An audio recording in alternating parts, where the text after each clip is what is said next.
Brady led the Patriots on a fourth-quarter comeback against the Bills to win their 11th straight AFC East title. Brady had an efficient game, passing for nearly 300 yards with a touchdown and no picks. It was just the fifth game this season that the Patriots racked up over 400 total yards of offense. So, Shannon, did the Patriots finally fix the problems? No. The success they had was based on their ability to run the football. Sonny Michel, Rex Burkhead, they did a great job of running the football, Skip, and Brady's success was our play action.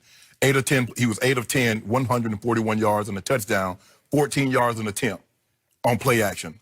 Only 6 yards, a little less than 6 yards on non-play action plays. So what that tells me, when they're able to run the football, now the defensive line, they can't rush like they normally could because they're going to be afraid of being gashed. They got to hold in there. Second of all, you play action, the linebackers got to step up. And so when they step up, now he's finding Myers, he's finding Edelman right behind where those guys would have been. So they did a great job.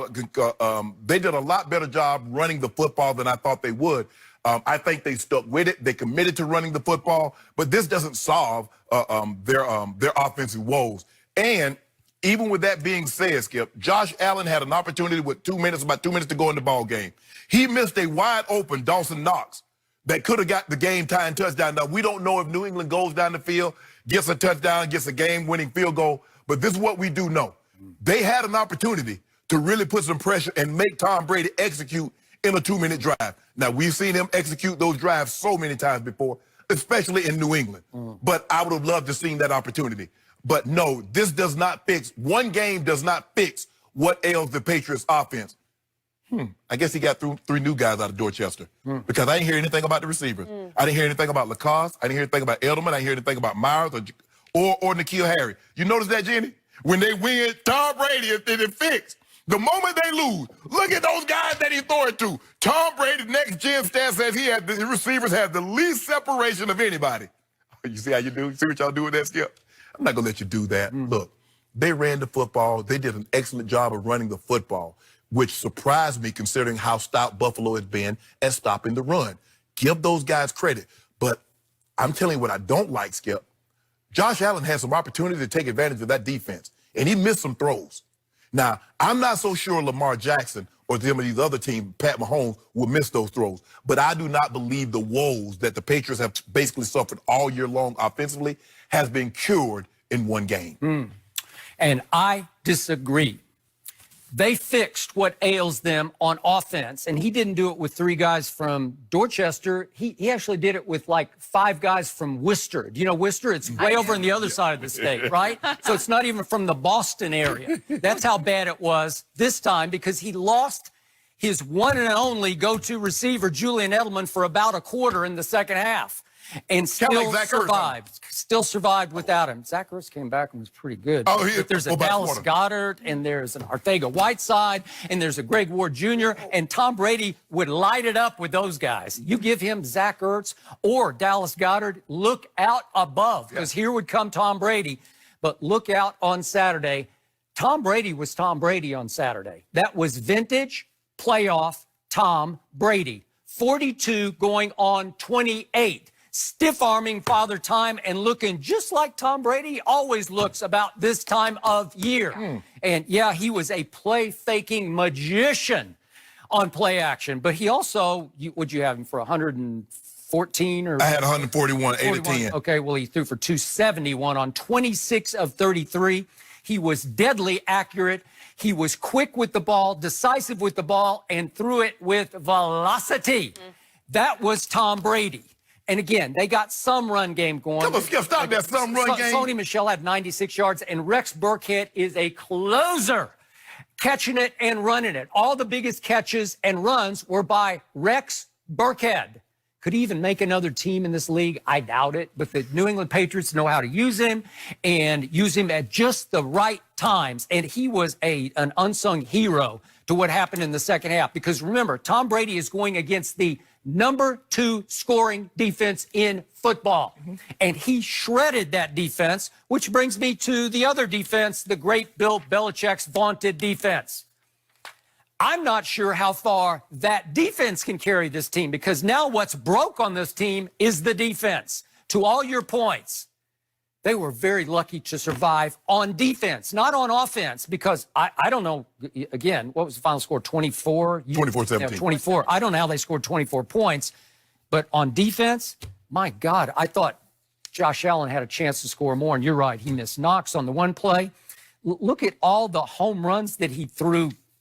Even look at these gains. They had a 53-yarder for a touchdown, 33 went to Knox at one point, 28 went to Cole Beasley, who had 7 catches for 108 yards. And remember, he missed Cole early on. He was wide open. He did. And the last throw to Cole Beasley was pretty great. He might have mistimed his jump. He might have jumped bit. But remember, Cole Beasley's like 5'9", yes. so how high can he jump? He elevated. Okay, he did the best he could, and it was a good throw under duress. Right. It was a good throw.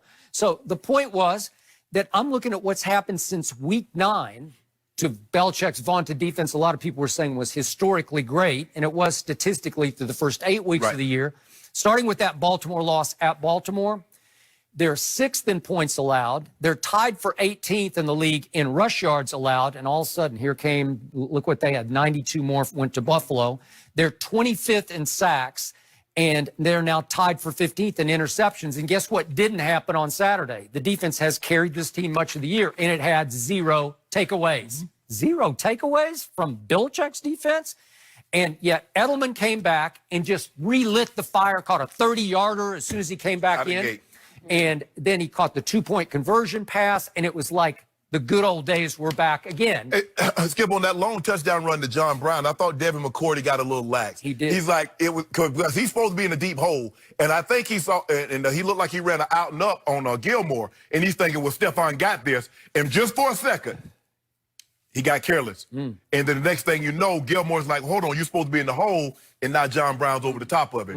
When you play defense, Skip, I understand that you're like, okay, that's that guy, and he's been doing an unbelievable job. But if you have a momentary lapse, this is what happens. And I'm sure this is what Coach Belichick, and I think this is what Coach Belichick is like. Win a ball game, but not play particularly well on a given side, because guess what? Now when I put that tape on, I get your undivided attention. Now, you do understand if that's Tyreek Hill, you do understand that could be Sammy Watkins, that could be Mecole Hardman. Now, we don't want to have that luxury. We don't want to have that fault, Aaron, because, Skip, you play Mahomes or you play Lamar Jackson and you give up like that, they're going to really hurt you. Now, Lamar can run the football. We know what he can do, Skip. Mark Ingram goes out, and then Gus Edwards says, okay, it's my turn. Whoop. Yep. And then Hill said, it's my turn, and then Lamar was doing Lamar's things. Patriots better be careful. You don't want, and I agree with you, you're looking at what they've done since week 8. Yeah. The defense seems to be going this way. It is. And the thing is, the offense, and you say they're back, but they're not back to the point where they used to be, Skip, when they had Gronk, Edelman, and Amendola, and it didn't matter. Given what they've been this year, that looked pretty good to me. That looked good enough to win a home playoff game. Yes. I don't know if it looked good enough to go away, wherever that is, probably Baltimore, and win that game. But we haven't seen them, Skip, run the ball like this, with this kind of commitment and this kind of success in a very long time. Yeah. Now, when you can run it like this, Tom Brady still has magic of hands. He still has sleight of hand. He does. He can fool you. He can double that thing up, and all of a sudden you like, he got the ball and he's throwing the ball right to Edelman, right behind where you supposed to have been. Yep. So it's going to be very, very interesting. I'm surprised. I'm really surprised that the defense struggled, because I thought Josh Allen, he threw for 208, but I thought he should have had 308 because he missed some throws. He missed some throws. So what did I see from Lamar and company at Cleveland? Again, the Browns have been their nemesis. And for a long time in that game, it looked like it was Cleveland's game. Yes. Because Lamar didn't score his first points until 1:18 remained in the first half. But he scored wham-bam, bam-bam. Like, I've never seen, they go 2 plays and score, and then they get the ball back with like 50 seconds left, and they go score another touchdown. Skip, I've never seen anybody to be able to run the football and can get the point. Skip, they're going to lead the league. They're going to lead the league in rushing and lead the league in scoring. They are. I've never seen a team. Normally, you see teams that lead the league in scoring. Peyton Manning, when they score 600 points, he's got 50 touchdown passing. Brady and Washington, but to be able to run the ball like this and to be able and Skip, because they can run it so well, you see how wide open Andrews is. You see how wide open these receivers are, because we can't let Lamar. And next thing you know, you're like, Lamar, and then here's Mark Ingram running right up the gut, and he's getting 25. And then you let Andrews run down the seam. He made some throws yesterday, Skip, the guys were hanging on him, and he pumped it. That one for a touchdown. Yes. He kind of threw it off his wrong foot. And didn't matter. Yes. Mark Andrews. This kid he's been. It's well, it's unanimous, Skip. He's gonna win. The question is not who's gonna be number 2, but he's gonna win the MVP unanimously. I would think so. He's gonna win it. There's not even close. Nobody's close to him Well, now. all I can say is Belichick will put on the tape of the most of the first half, and he'll say, aha, they missed on a 4th and 3, which they usually convert like clockwork. Right. And then they fumbled at the mesh point. That's the first time they've done that all year. And then they missed a 3rd down and a 3rd down, and it led to no points until a minute 18 left in the first half. At least you see, oh, they're human? Yeah. Right. They're human? And he missed a wide. Andrews was really wide open. Yeah, he don't normally miss him that because they half rolled him a little bit, and so he had a clear line of vision to see Andrews. He was off a little early in the mesh point, but when they got it rolling, and that's the thing, when they get it rolling, they take 7 minutes and they put the ball in the end zone. It's not 7 minutes and they punt it away. They taking 7 minutes off the clock and they're in the end zone. I have never seen anything like this. No. I also think if anybody can beat them at Baltimore, it would be Brady and Belichick. Okay, fair. How? I don't know. I just think they might be able to figure something out. Right. I'm not sure Brady and Belichick can beat Kansas City right now because they looked really potent last night. The question is, Skip, if you believe that Coach Belichick and Tom can go to Baltimore and can beat them, you do know they're going to have to get to 30. They're going to have to get to 30 points. I mean, unless the defense just plays some lights-out night and gets a couple of big turnovers. And that's the thing. To play that, you're going to have to play, if you play man coverage and you let that kid crease, it's over. If you play zone, now you give him lane. That's what they want you to play. They want you to be at a disadvantage in the box so they can run that zone read. Yep.